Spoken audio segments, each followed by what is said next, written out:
안녕하세요. 세상에서 가장 든든한 남편과 살고 있는 30대 후반 여자입니다. 남편은 남의 편이라서 남편이라고 부른다는 말 들어보셨습니까? 살다 보니까 남편이 내 편이 아니라 남의 편이었다는 걸 깨닫게 된다고 하잖아요. 저는 비록 가진 건 좀 없을지 몰라도 언제나 든든한 제 편에 서주는 남편과 살고 있답니다.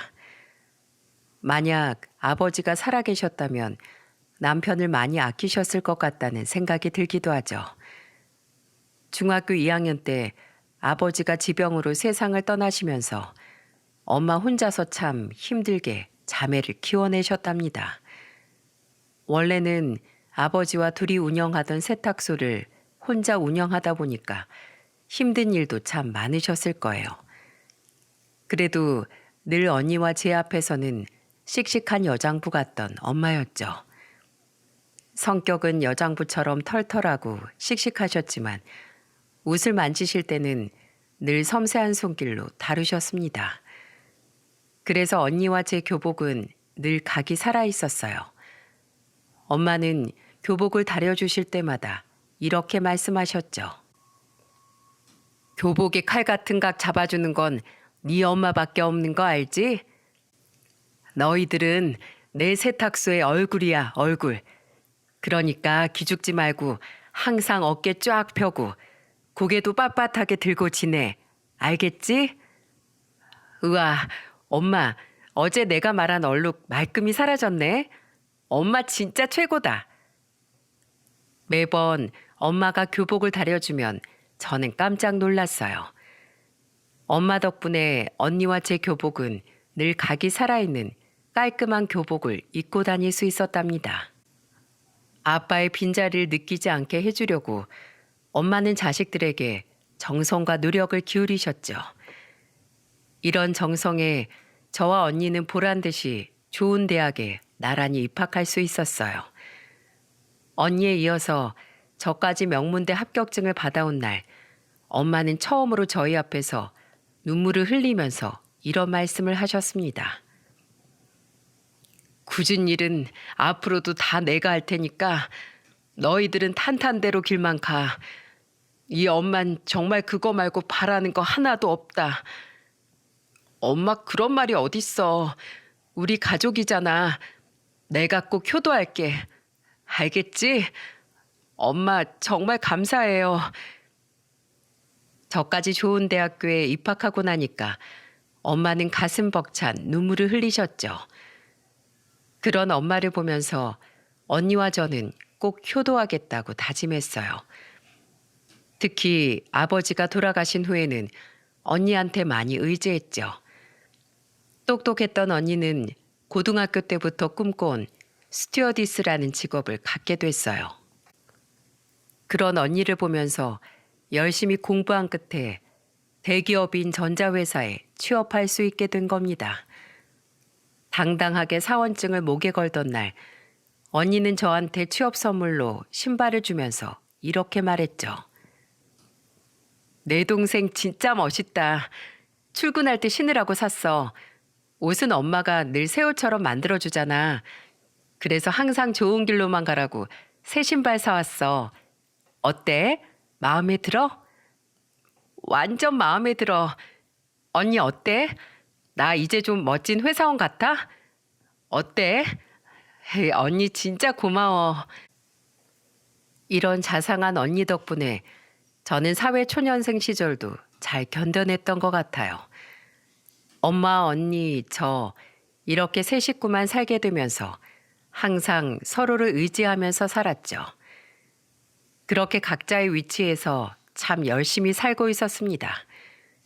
그러던 어느 날 언니가 결혼할 사람이 있다고 말하는데 저는 묘하게 언니를 뺏기는 기분까지 들었죠. 형부는 능력도 좋고 언니 말이라면 뻔뻑 죽는 사람이었어요. 그렇게 결혼하고 난 뒤에 형부는 언니한텐 물론이고 엄마에게도 참 잘하는 1등 신랑감이었습니다. 엄마는 형부와 언니가 오면 입이 귀에 걸려서 내려올 줄 모르셨죠. 그러다 한 번은 다 같이 저녁을 먹던 도중에 엄마가 이런 말까지 하셨어요. 우리 둘째 수영인 누굴 만나려나? 딱 더도 말고 덜도 말고 우리 큰사위 같은 사람 만났으면 내가 소원이 없겠어. 엄만 그런 얘기 뭐하러 이런 자리에서 해. 내가 알아서 할 테니까 걱정 마셔. 엄마는 언니가 행복하게 잘 사는 모습을 보니까 저도 그렇게 살기를 바라셨어요. 그래서 형부 같은 남자 만나서 결혼하라는 말을 종종 하셨죠.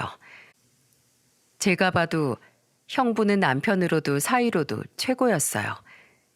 그래서 늘 엄마는 어딜 가나 큰 사위 자랑뿐이었답니다. 능력 좋은 형부는 사업도 늘 승승장구하고 일만큼 능력도 좋았죠. 결혼 후에는 언니가 일을 그만두고 집에 있어도 될 만큼 안정적이었어요. 그러다 저는 우연한 기회로 대학 선배 소개로 만나게 된 사람이 바로 지금의 남편이었습니다. 처음 남편을 만났을 때는 방송 쪽에서 일한다는 정보만 듣고 만나게 됐죠. 오랜만에 하는 소개팅이라 어색할까봐 걱정했는데 남편은 말을 청산유수처럼 잘했어요. 그래서 저는 아무렇지 않게 말을 너무 잘하는 남편을 보면서 이런 말을 했습니다. 근데 원래 처음 보는 사람이랑도 말을 그렇게 잘해요? 직업이 배우라 그런가 긴장을 잘 안 해요. TV 연속극이랑 사극에도 몇 번 나왔어요. 저는 남편의 직업을 듣고 깜짝 놀라고 말았죠. 솔직히 처음 만났을 때 전혀 배우라는 생각이 안 들었거든요. 30 중반에 만난 남편은 정말 신기한 사람이었죠. 반짝거리는 눈으로 자기가 하는 일에 대해 말할 때 정말 행복해 보이기까지 했습니다. 어떻게 하면 자기가 하는 일에 저런 자부심을 가질 수 있나 궁금했어요. 그렇게 저는 남편에게 빠져들기 시작했고 남편과 연애를 시작하게 됐습니다. 그렇게 연애를 하는 중에도 오디션을 보고 온 남편은 잔뜩 신이 난 목소리로 저한테 이렇게 말했죠. 수영아, 나 이번에 대사 땄어. 정말? 오빠 이번엔 대사 몇 마디야? 한 마디야, 두 마디야? 에이, 고작 두 마디? 이번에 세 마디야, 세 마디. 나 연기하는 거 한 번 봐줘. 세 마디? 대사가 점점 늘어나네. 내가 한 번 봐줄 테니까 한 번 해봐. 이번 연기는 뭐야? 사극인데 한 번 봐줘. 주모, 여기 막걸리 한 사발이랑 국밥 좀 내오시오. 빨리 좀 주시오. 거 왜 이렇게 오래 걸리는 거요? 어때? 나 괜찮아? 리얼해? 오빠 진짜 멋있어. 나 방금 과거 여행하고 온 줄 알았잖아. 진짜 우리 오빠 명배우라니까. 이런 명배우를 나만 아는 게 아깝다. 저는 늘 노력하는 남편을 옆에서 지켜봐주면서 응원해줬어요. 남편이 노력하는 모습을 볼 때마다 왠지 모르게 짠하기도 했습니다.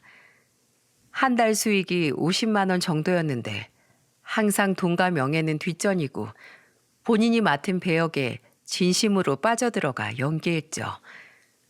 솔직히 미래를 기대하기 쉽지 않은 상황이었어요. 하지만 늘 준비된 자세로 열심히 자기 관리를 하는 남편을 저는 끝까지 응원하기로 결심했습니다. 항상 언제 올지 모르는 기회를 위해서 최선을 다하는 남편의 자세는 제가 본받을 점이 많은 사람이었죠. 그래서 저는 남편과 결혼을 결심하게 됐어요. 하지만 엄마가 남편을 어떻게 생각할지 눈에 훤히 보여서 걱정도 많이 됐습니다. 그래서 한 식당으로 처음으로 엄마에게 남편을 소개시켜 주던 날 저는 남편에게 이렇게 말했죠.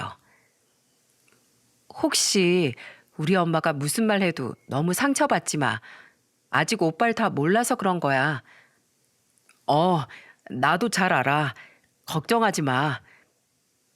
드라마 오디션장을 갈 때도 긴장 안 하던 남편은 그날 처음으로 잔뜩 긴장한 표정으로 앉아 있었어요.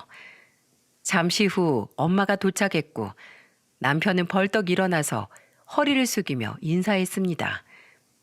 이미 직업이 무명배우라는 말을 해석을 했는지 엄마는 퉁명스러운 얼굴로 자리에 앉으셨죠. 저는 어색한 분위기를 풀어보려고 엄마한테 메뉴판을 내밀면서 말했어요. 일단 우리 밥부터 먹고 얘기하자. 엄마 좋아하는 메뉴 여기 많아. 내가 지금 밥 먹으러 온 것 같아? 넌 좀 가만히 있어봐. 자네 직업이 배우라고? 엄마는 다짜고짜 남편을 보면서 캐묻기 시작했습니다. 어느 정도 예상은 했지만 생각보다 더 심한 엄마의 단호한 모습에 놀라고 말았죠. 남편도 그런 엄마 모습에도 침착하게 말하려고 애쓰면서 대답했어요. 지금 배우 생활 하고 있지만 아직은 무명 배우입니다. 더 열심히 해서 어머니께 꼭 좋은 배우로 나설 수 있도록 노력하겠습니다. 그래서 지금 한 달에 얼마나 벌고 있나?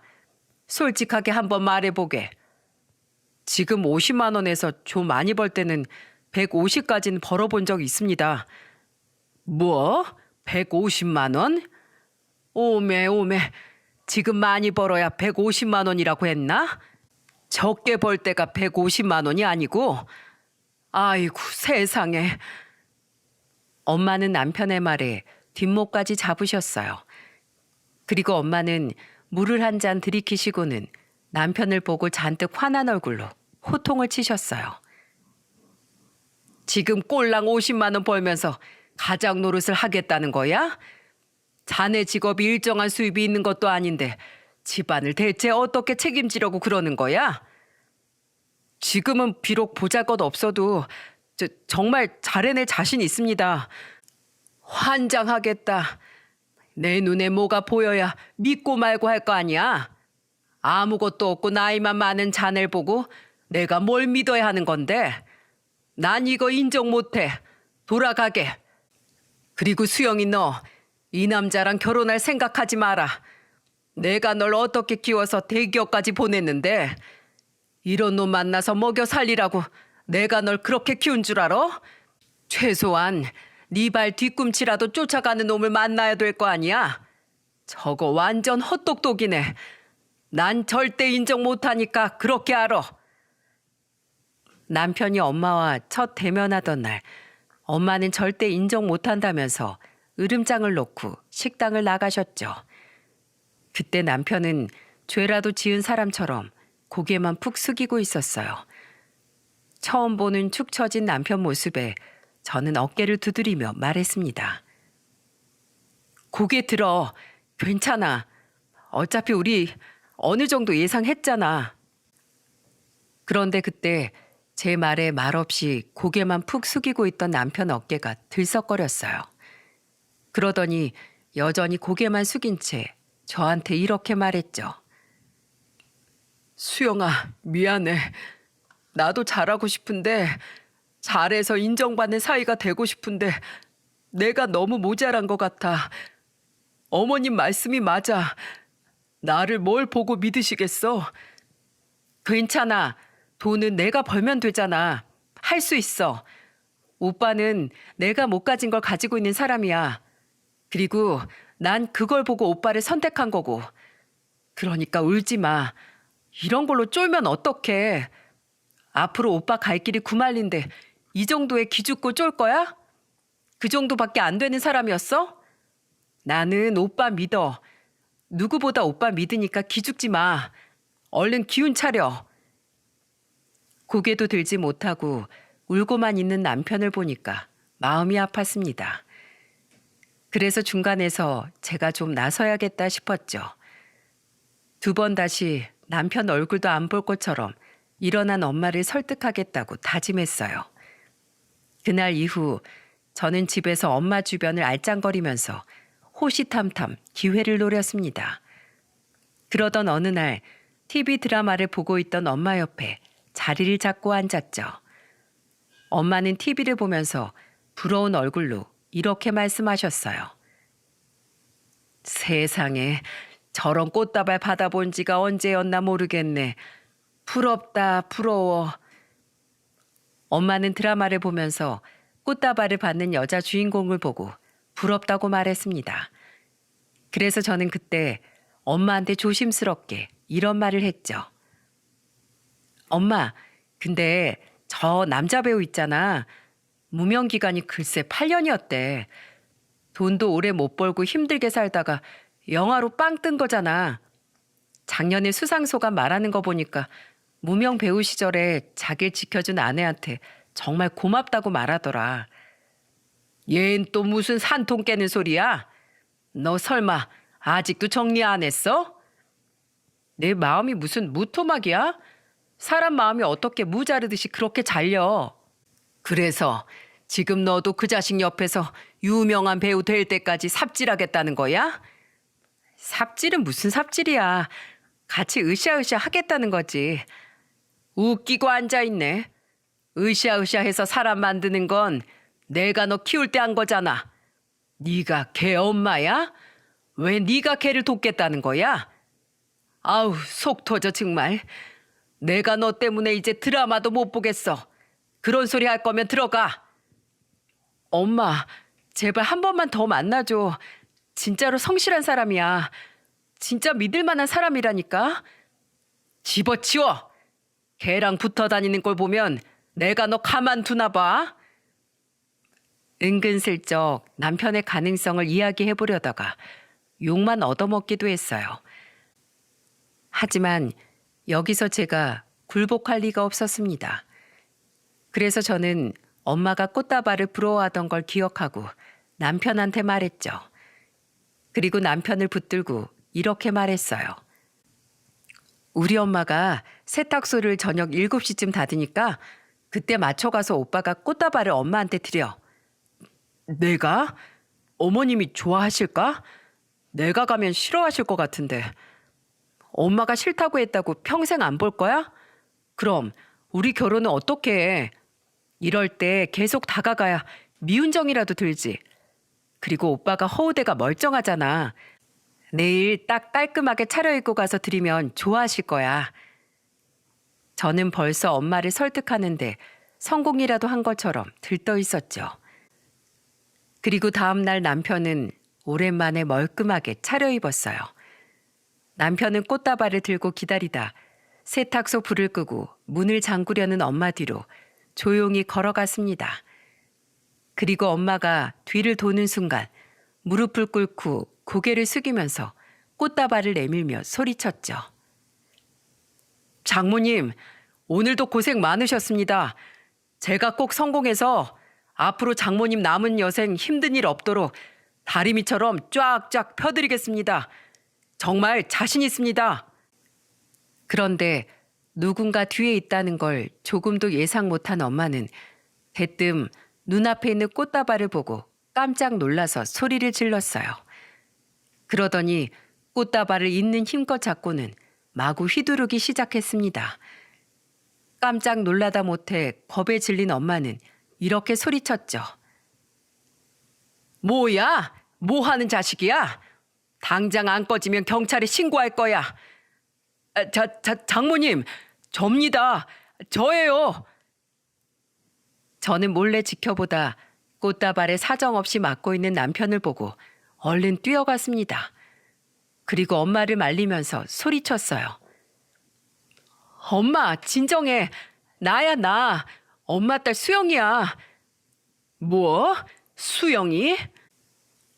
엄마를 잡고 제가 소리치자 엄마는 그제야 아무렇게나 휘두르던 손을 멈추셨죠. 그리고 자기 손에 있던 게 꽃다발이었다는 걸 보고 황당한 표정을 지었습니다. 그리고는 꽃다발로 사정없이 맞고 있던 남편을 보면서 소리치면서 말했어요. 자네, 사람 놀라게 해서 죽이려고 작정했나? 그렇게 기척도 없이 오면 어떡해? 그리고 왜 내가 자네 장모인가? 내 사위는 미국에 출장 간 큰 사위 한 명뿐이야. 어떤 미친놈인가 했는데 역시나 제정신이 아니었네. 진짜 재수가 없으려니까 이렇게 없어. 그때 저는 엄마의 마지막 말에 울컥하고 말았죠. 그래서 저는 남편 앞을 가로막으면서 엄마한테 이렇게 말했습니다. 엄마, 아무리 그래도 그렇지 재수가 없다니. 다 엄마 생각해서 이렇게 온 거잖아. 이렇게 애쓰고 있구나. 좀 예쁘게 봐줄 수 없어? 이게 왜 날 위한 건데? 니들 결혼 허락해달라고 무작정 온 거 아니야? 내가 저번에 분명히 말했지. 둘이 꼴 보기도 싫고 인정 못한다고. 내가 죽었다 깨어나도 안 되니까 돌아가. 한 번만 편견 없이 오빠 진심으로 좀 봐줄 수 없어? 왜 그렇게 안 좋게만 생각하는 거야? 너야말로 내 심정 좀 생각해봐라. 곱게 키워놨더니 힘들게 뻔한 길로 간다는데 누가 찬성해? 내가 네 언니 결혼한다고 했을 때도 이랬어? 왜 하나만 알고 둘은 몰라? 엄마는 잔뜩 화를 내면서 들고 있던 꽃도 바닥에 던져버리고 가셨어요. 그때 남편은 괜히 저 때문에 꽃다발에 맞기만 했죠. 저는 울먹거리면서 남편한테 말했습니다. 미안해. 내가 잘못 생각했나 봐. 아니야. 내 잘못이지. 수영이 네가 잘못한 게 뭐가 있어. 다 내가 부족해서 그래. 미안해. 그래도 우리 포기하지 말고 더 노력하자. 분명 노력하는 모습 보여드리면 엄마도 달라지실 거야. 생각보다 강했던 엄마의 반대에 저는 당황스럽기만 했어요. 그래도 엄마가 왜 저렇게까지 하는지 충분히 머리로는 알고 있었죠. 아버지 돌아가시고 엄마가 얼마나 고생하면서 저를 키웠는지 제가 가장 잘 알고 있었거든요. 그런데도 저는 남편을 포기할 수가 없었어요. 아무리 돈이 중요하다고 하지만 또 돈만 보고 결혼할 수도 없는 거 아닙니까? 돈이야 있다가도 없고 없다가도 생기는 거라고 생각했죠. 그래서 저와 남편은 거의 한 2년이라는 시간이 흐르는 동안 엄마 마음의 문이 열리길 기다렸어요. 그 와중에도 엄마는 처음 보는 남자 사진을 들이밀면서 말했습니다. 이 남자 한번 만나봐. 내일 저녁에 너 무조건 내보내겠다고 말해놨어. 이 남자 변호사래.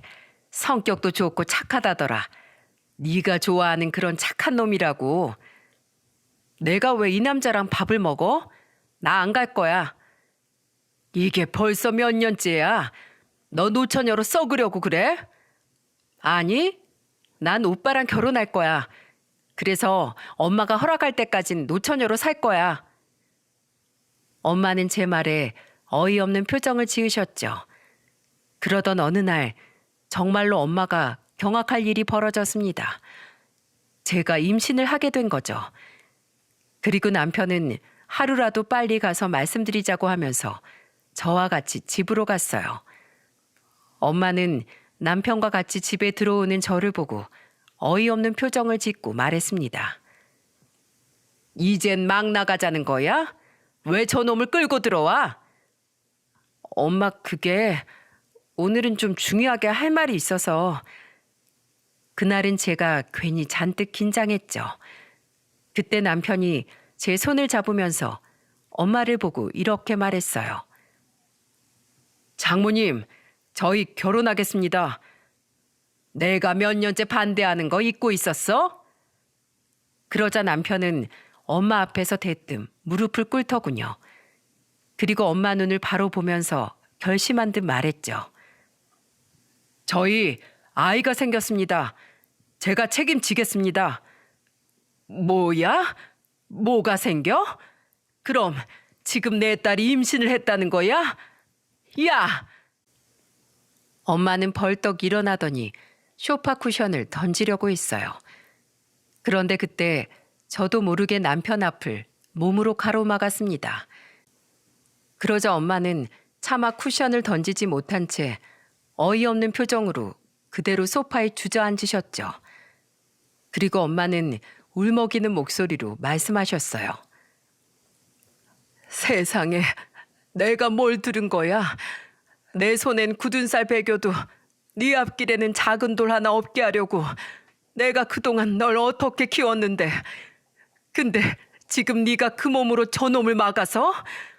너 내 딸 수영이 맞아? 아무리 생각해도 아닌 것 같아. 아이고, 이를 어째. 엄마 잘못했어. 근데 나 정말 잘 살 수 있어. 엄마 있잖아. 저 사람 못 믿겠으면 엄마 딸이라도 믿어줘.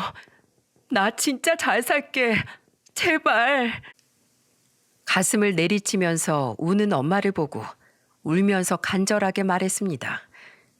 그런데 엄마는 도저히 진정할 줄 모르고 하염없이 울기만 했어요. 이러다 엄마가 어떻게 될 것 같아서 안절부절하고 있는데 때마침 언니가 들어왔죠. 언니는 깜짝 놀라서 무슨 일이냐며 물었습니다. 엄마는 언니를 보고 눈물을 흘리며 말했어요. 어떻게 네 동생 임신했대. 이제 어떡하냐. 뭐? 수영이가 임신을 해? 너 진짜야? 일단 너 나가고 다음에 와. 엄마 쓰러지시겠다. 언니는 다급한 목소리로 저보고 나가라고 말했죠. 결국 저는 남편을 데리고 도망치듯 집을 나왔습니다. 죄스러운 마음에 눈물만 흘렀어요. 남편은 너무 미안하다면서 저를 안고 같이 울었죠. 도무지 앞으로 어떻게 해야 될지 답이 나오질 않았습니다. 그런데 일주일 후 엄마는 저와 남편을 같이 집에 들르라면서 부르셨어요. 그때 엄마는 단호한 목소리로 이렇게 말씀하셨죠. 나 아직 자네 사위로 인정한 거 아니야. 그러니까 앞으로 나한테 증명해 보여. 이제 애도 있는데 언제까지 반백수처럼 살 거야? 엄마, 백수 아니야. 배우야, 배우. TV를 틀면 어디 나오는데? 배우가 연기를 해야 배우지. 대사 한마디 없이 구석에서 지나가는 게 배우야? 차라리 나한테 모래사장에서 바늘을 찾으라고 해라. 그게 더 빠르겠다. 너 나한테 불효하는 거야. 알기나 해? 내가 진짜 널 어떻게 키웠는데. 아휴, 너도 너랑 똑같은 거 낳아서 어디 키워봐. 얼마나 억장이 무너지는지. 결국 엄마는 갑작스런 제 임신 소식에 백기를 들었습니다. 그렇게 겨우 허락을 받아서 기뻐하는데 언니가 저한테 전화로 이런 말을 하더라고요. 나도 그 사람 영 못마땅했는데 지난 일주일 동안 매일같이 오더라.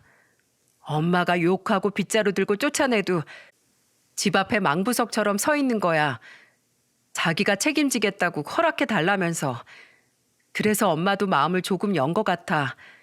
그러니까 정말 잘 살아. 살면서 보여줘.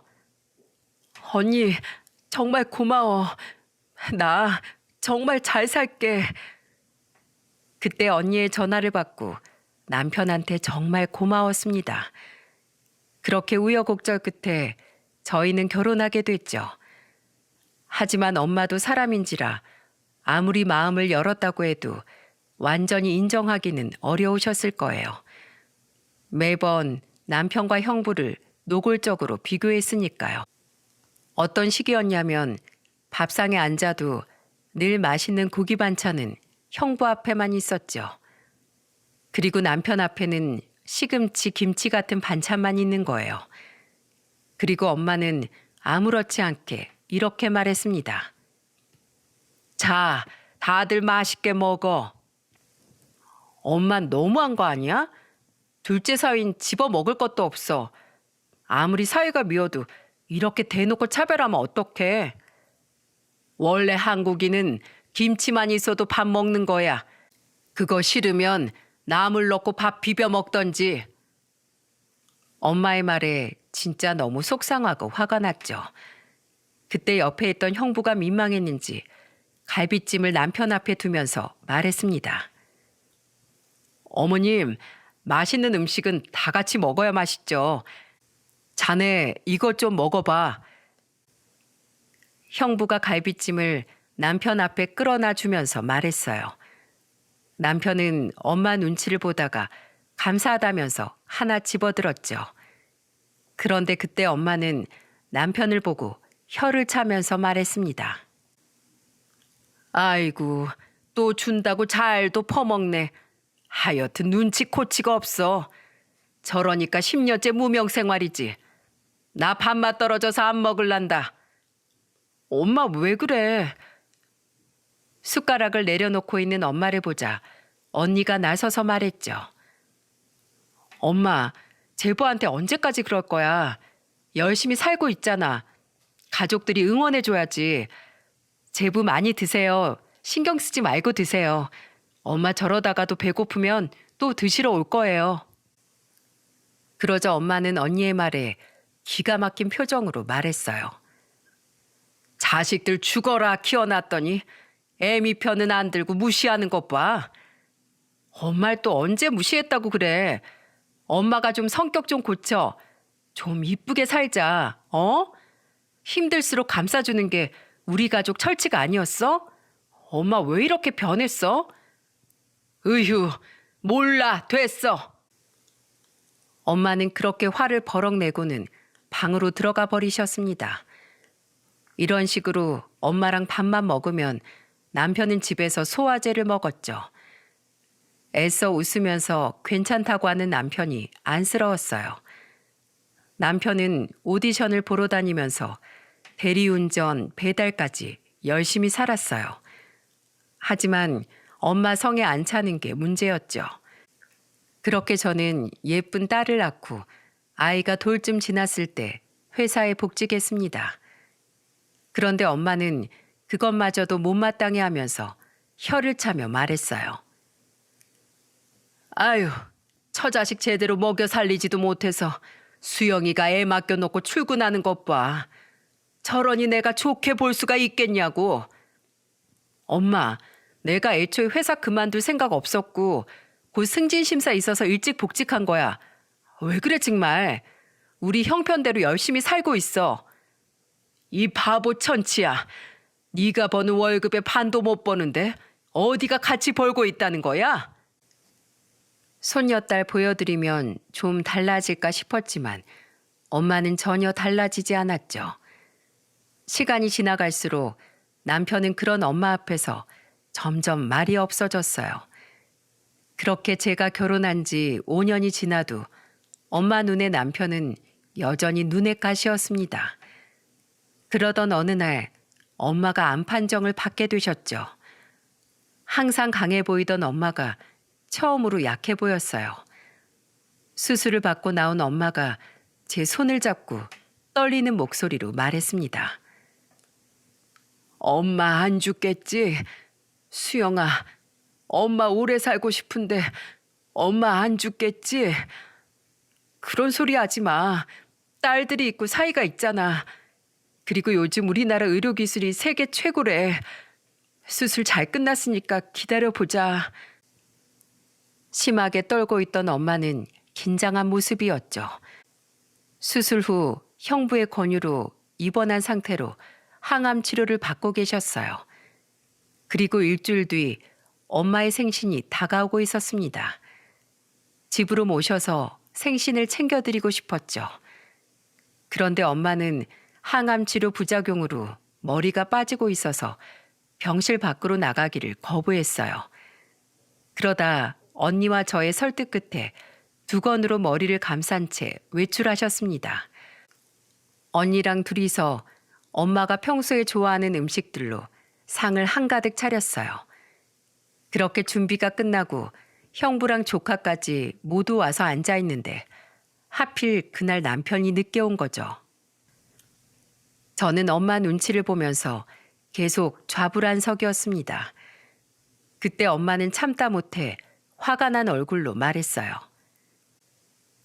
하여튼 마음에 드는 구석이 하나도 없어. 어떻게 된 게 한 번도 마음에 든 적이 없어. 아마 이 암 걸린 것도 다 네 남편 때문에 그럴 거야. 엄마 한동안 잠잠하더니 왜 그래 또. 생각을 해봐라. 장모 생일에 사위가 20분이나 늦게 오는 게 말이 되냐? 밉다 하니까 아주 미운 짓만 골라 하지. 아휴 속 터져. 엄마는 답답하다면서 혀를 차며 말했습니다. 그땐 저도 남편이 좀 답답하긴 했죠. 그냥 좀 일찍 와서 기다리지 왜 늦어서 괜한 소리를 듣게 하나 답답했어요. 그런데 그때 남편이 허둥지둥 문을 열고 들어오면서 말했습니다. 장모님, 죄송합니다. 제가 좀 너무 늦게 왔죠? 제가 어디 좀 들렸다고 오는 바람에 죄송합니다. 내가 말을 말아야지. 됐고, 거기 앉아. 앉아서 밥이나 먹소. 어색해진 분위기를 풀어보려고 저는 케이크를 꺼내면서 장난스럽게 엄마를 보며 말했죠. 엄마, 초 불어야지. 이 나이에 무슨 초를 불어? 그래도 엄마 생신인데 초는 불어야지. 싫다는 엄마를 설득하면서 초에 불을 붙였고 다짜고짜 가족들끼리 생일 축하 노래까지 불렀습니다. 생일 축하합니다. 생일 축하합니다. 겨우 생일 축하 노래를 다 부르고 엄마가 초를 끄셨죠. 그리고 형부가 바로 선물을 엄마에게 건네면서 말했습니다. 장모님 뭐가 필요하실지 몰라 상품권 준비했어요. 항암 치료 끝나시면 백화점에서 갖고 싶은 거 편하게 사세요. 그러니까 꼭 이겨내셔야 합니다. 큰사위가 항상 응원할게요. 고맙네. 진짜 우리 큰사위밖에 없어. 내가 자네 때문에 살아. 한껏 감동받은 얼굴로 형부를 보면서 엄마는 고맙다는 말만 했어요. 그런데 그때 남편이 엄마한테 작은 상자를 내밀면서 조심스럽게 말했죠. 장모님, 저도 선물 준비했습니다. 자네가 돈이 어디 있어서 선물을 준비했어? 그 돈이면 그냥 우리 손녀 옷이나 한 벌 더 사줘. 내가 무슨 선물 달래? 열어보지도 않고 야박하게 말하는 엄마를 보고 저는 이렇게 말했어요. 엄마, 그래도 둘째 사이가 준비했는데 열어보고 말하자. 빨리. 여전히 못마땅한 표정이던 엄마는 마지못해서 상자를 열어봤어요. 그런데 엄마의 표정이 이상했죠. 저는 또 뭐가 잘못됐나 싶어서 불안한 목소리로 물었습니다. 엄마 왜 그래? 뭐길래 그래? 그런데 엄마는 제 물음에 대답하지 않고 곧장 남편을 보면서 이렇게 물었죠. 자네, 이게 뭔가? 장모님께 필요할 것 같아서 제가 주문 제작한다고 하긴 했는데 잘 맞을지 모르겠네요. 이거 혹시라도 안 맞으면 치수 조절도 된다니까 불편하시면 저한테 말해주세요. 장모님, 생신 축하드립니다. 그리고 이 둘째 사이가 너무 못나서 죄송합니다. 그때 엄마가 상자에서 꺼낸 물건은 가발이었어요. 그동안 독한 항암 치료로 엄마가 머리가 많이 빠진 걸 보고 남편은 안타까워했습니다. 그리고 엄마도 머리가 빠지는 자신의 모습이 보기 싫어서 늘 두건 같은 걸 쓰고 다니셨죠. 엄마는 뜻밖의 선물에 놀란 것 같았어요. 그리고 가발 밑에는 편지가 하나 있었어요. 그날 엄마는 그 편지를 읽고 끝내 눈물을 흘리셨습니다. 엄마를 울린 편지 내용은 이랬죠. 장모님, 미운 둘째 사위입니다. 마음에 드는 구석 하나 없어서 늘 저만 보면 답답하셨죠? 잘하고 싶은 마음은 굴뚝 같은데 안 풀려서 저도 답답했습니다. 그런데 여장부처럼 멋있던 장모님이 아프시니까 사위로서 영 마음이 안 좋았어요.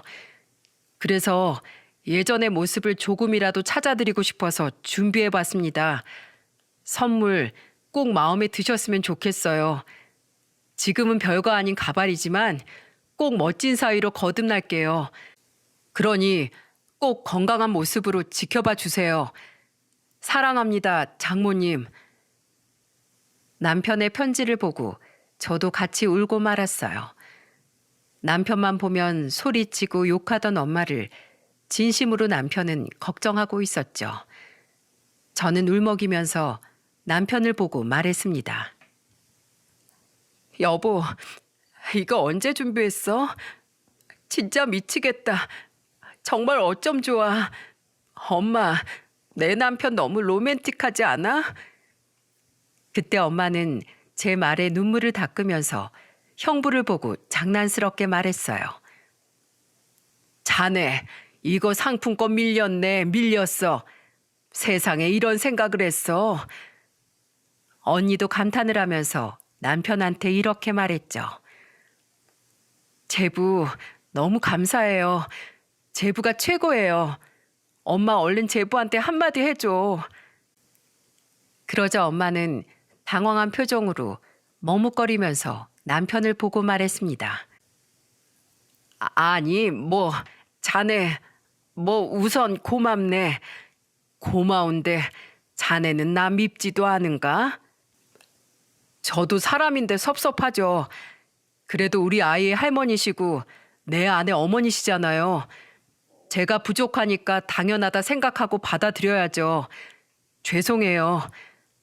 뭐가 죄송해? 이렇게 날 나쁜 년으로 만들어. 내가 못 살아 정말.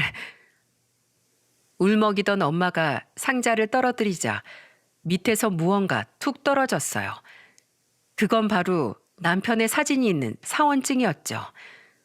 토끼 눈이 된 엄마가 남편을 보고 물었습니다. 아니, 이게 뭔가? 제 사원증이에요. 저 배우 생활 그만하겠습니다. 아무리 생각해도 저하고 배우 생활은 영 맞지 않는 것 같아요. 이제야 깨달았어요. 장모님이 어떤 걸 염려하시는지. 저도 이제 아이가 크면 클수록 그런 압박감에 힘들었어요. 그래서 과감하게 배우 생활 접고 큰 회사는 아니지만 탄탄한 중소기업에 입사했습니다. 남편의 말에 제일 놀란 건 저였어요. 저한테 한마디 말도 없이 남편은 입사를 했던 겁니다. 그래서 저는 남편을 보고 물었죠. 여보, 나한테 아무 말 안 했잖아. 대체 언제 입사한 거야? 몇 주밖에 안 됐어. 오늘 이 자리에서 말하려고 비밀로 했어. 여보, 난 기다려줄 수 있는데 왜 그랬어? 제가 울먹이면서 말하자 엄마가 다급하게 끼어들면서 말했어요. 아이고, 잘했네, 잘했어. 사원증을 먼저 보여줬어야지. 이게 내 최고의 선물이야. 중소기업이면 어떻고 대기업이면 어때? 이제 자네도 번듯한 직장이 생겼는데 나는 어떤 것보다 이 사원증이 최고네, 최고야. 엄마는 남편 사원증을 목에 걸고는 어깨춤이 절로 나온다면서 기뻐하셨습니다. 그리고 엄마는 남편을 보면서 눈을 반짝이면서 이런 질문을 했어요. 그래서 월급은 얼마야? 엄마, 이 상황에 그런 게 궁금해? 그런 게 궁금할 수 있잖아. 그러자 남편은 어색하게 웃으면서 엄마를 보며 말했죠. 저 한 250만 원 정도 받게 될 것 같아요. 작은 돈이라도 그게 어디야. 고정적인 월급이 생겨서 다행이네. 어서 밥부터 먹자. 에이, 상이 이게 뭐야. 기다려봐. 자, 이제 먹자. 엄마는 상 위에 반찬을 이리저리 정리하더니 흡족한 표정으로 먹자고 했어요. 그런데 상을 보니까 나물 반찬은 큰 사위, 고기 반찬은 남편 앞에 있는 겁니다. 그리고는 남편을 보고 엄마가 이렇게 말했죠. 우리 둘째 앞으로 힘쓸 일 많을 텐데 어여 고기 먹어. 내가 뜯어줄게. 숟가락 들고 어여 밥퍼. 남편은 어색하게 밥을 뜨고 엄마는 그 위에 손수 고기 반찬을 놔주셨어요. 그러자 형부가 장난스럽게 볼멘 소리를 하며 말했습니다. 장모님, 너무한 거 아니에요? 어떻게 사위사랑이 갑자기 변할 수가 있어요? 저 서운해요. 아이, 왜 또 서운해?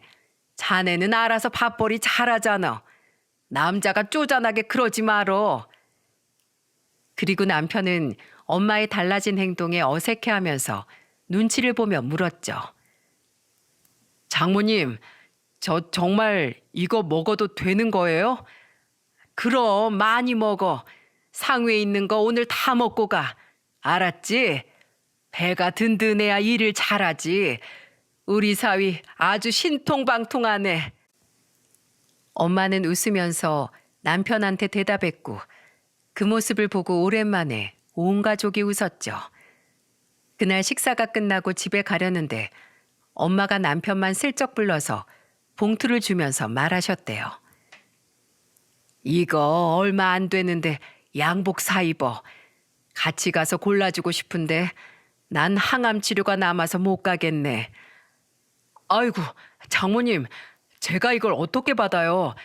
저 괜찮아요. 정말 괜찮습니다. 지금 내 성이 무시하나? 그냥 넣어도 어른이 주면 못 이기는 척 받는 게 예의야. 그동안 내가 모질게 해서 미안했네. 자네도 딸 키우니까 이제 내 마음 좀 이해가 가지? 네, 장모님. 제가 앞으로 더 잘하겠습니다. 그때 저는 엄마의 뜻을 알 수 있었어요. 결국 엄마도 저처럼 남편이 자리 잡고 평범하게 살기를 기다리셨던 겁니다. 세상 모든 어머니의 마음이 다 똑같지 않겠습니까? 내 자식의 안정적인 생활을 하길 바라실 거예요. 그래서 저희 엄마도 기다려 주신 거죠. 그리고 제 남편은 그런 엄마의 기다림에 보답하듯 현재까지도 회사에 잘 다니고 있답니다. 1년도 넘게 잘 다녀서 연봉도 조금 올랐어요. 지금 이렇게 행복하게 지내려고 힘든 시간을 보낸 것 같았죠. 그리고 얼마 전에는 엄마가 남편한테 고급 시계도 사주셨습니다. 이제는 정말 막내 아들처럼 남편을 아껴주고 있어요. 꼭 제가 처음 취업했을 때 저를 걱정하던 엄마 모습 같았죠. 제가 딸을 키워보니까 더 엄마 마음을 헤아리게 된 것 같습니다. 역시 자식은 자기 자식을 낳아서 키워봐야 부모 마음을 이해하나 봐요. 엄마 가슴에 대못 박았던 만큼 앞으로 남은 생은 잘 보살펴 드리겠다고 다짐했죠. 항암 치료도 꾸준히 받아서 엄마는 건강도 많이 회복한 상태랍니다. 부디 이 행복이 쭉 오래가길 바랄 뿐이에요.